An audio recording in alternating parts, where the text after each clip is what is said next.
2 Samuel 4. When Ishbosheth son of Saul heard that Abner had died in Hebron, he lost courage, and all Israel became alarmed.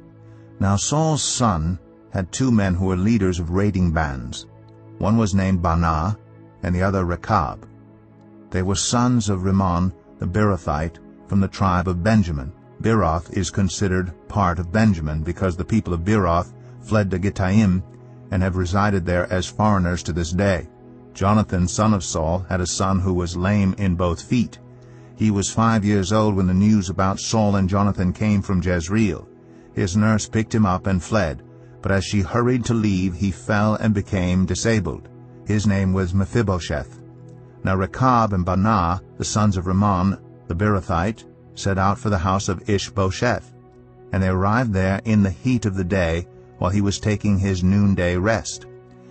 They went into the inner part of the house as if to get some wheat, and they stabbed him in the stomach. Then Rechab and his brother Baanah slipped away. They had gone into the house while he was lying on the bed in his bedroom. After they stabbed and killed him, they cut off his head. Taking it with them, they traveled all night by way of the Arabah. They brought the head of Ishbosheth to David at Hebron and said to the king, "Here is the head of Ishbosheth, son of Saul, your enemy, who tried to kill you. This day the Lord has avenged my lord the king against Saul and his offspring." David answered Rechab and his brother Baanah, the sons of Rimmon the Beerothite, "As surely as the Lord lives, who has delivered me out of every trouble, when someone told me Saul is dead and thought he was bringing good news, I seized him and put him to death in Ziklag.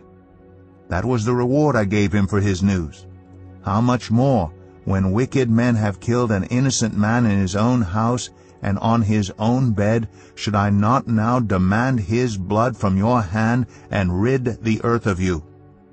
So David gave an order to his men, and they killed them. They cut off their hands and feet and hung the bodies by the pool in Hebron. But they took the head of Ishbosheth and buried it in Abner's tomb at Hebron.